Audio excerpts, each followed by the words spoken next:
Berarti anu nggih bisa disimpulkan Ya, ya, benar. Terus kata kunci dari karomah itu berada di iman dan takwa. ya. Dan bentuknya yang 4 itu tadi. Oke. Sidik, amanah, tabligh dan khatamah. Iya, betul sekali. Jadi karomah Allah itu yang diberikan itu kata kuncinya kembali pada diri masing-masing. Apakah dia tetap digunakan dalam bingkai iman dan takwa atau sebaliknya. Kalau tetap konsisten dalam iman dan takwa, ya dia jadi wali, karomah. Apa itu? Dia menjadi orang yang sidik, benar. Dia orang menjadi amanah, tidak khianat. Dia orang menjadi apa adanya, tabligh. Jadi nggak nyimpen-nyimpen, tapi fatona, cerdas. Jadi apa yang gitu, nanti dipertimbangkan. Maka ayat selanjutnya gimana itu? Yang wattaba'u ala mulki Sulaiman. Wattaba'u ala ma tatlu syayat. Wattaba'u ala ma tatlu syayatin ala mulki Sulaiman. Dan seterusnya itu kan ayatnya itu. Ayat berikutnya itu loh. Walau annahum amanu wattaqau. Itu lamasubatun min indillahi khair law kanu ya'lamun. Itu 103 berikutnya.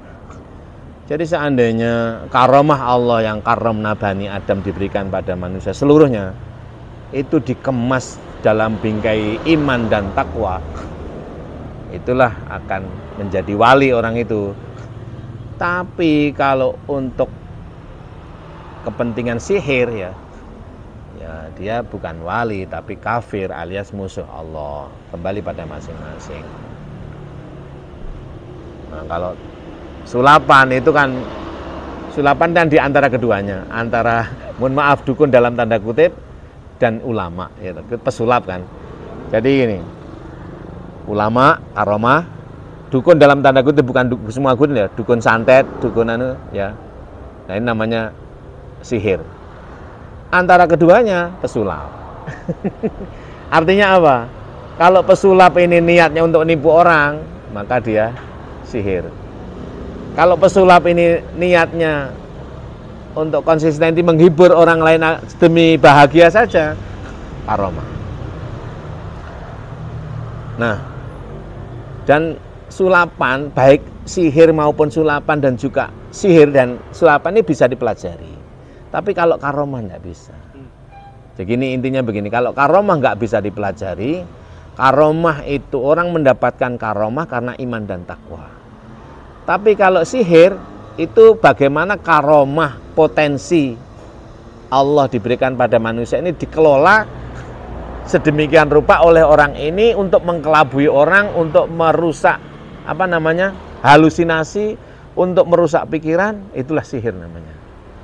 Jadi kalau kita membuat trik segala macam dari kemampuan kita itu lalu diolah sedemikian rupa akan menjadi sihir. Apa itu misalnya? Orang disugesti seolah-olah ada benda yang lari malam hari seret lalu orang itu jatuh sakit. Kenapa? Dia susah, sumpah. Orang susah lama-lama kena sakit, lambungnya atau apa dan lain sebagainya. Lalu dibuat trik baru, dimasukkan paku ke dalamnya, misalnya. Buat trik, ini sebenarnya trik. Jadi sihir itu trik setan dalam hati, bukan setan bau enggak. Ya setannya ya yang main itu ya pembuat trik itulah setannya. Dia sendiri bisa membuat sedemikian rupa seolah-olah apa masuk ke dalam itu, ya itu trik saja, trik sulap. Kalau pesulap murni untuk menghibur orang, wali dia itu.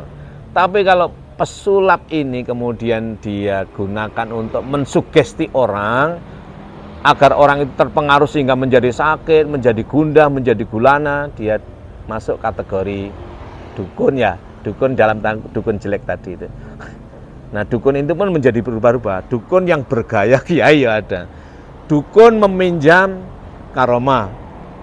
Misalnya gini, seorang dukun dalam artian trik murni sihir atau sulapan, terus macak diri kayak ulama, ini dukun, ini jelek setan, ini iblis ya. Jadi kembali pada masing-masing. Nah kalau kita melihat fenomena Mas Radival dengan Gus Samsudin ya lah itu kembali pada masing. Gus Samsudin karena untuk meraup harta, untuk misalnya sudah, itu berarti nggak benar.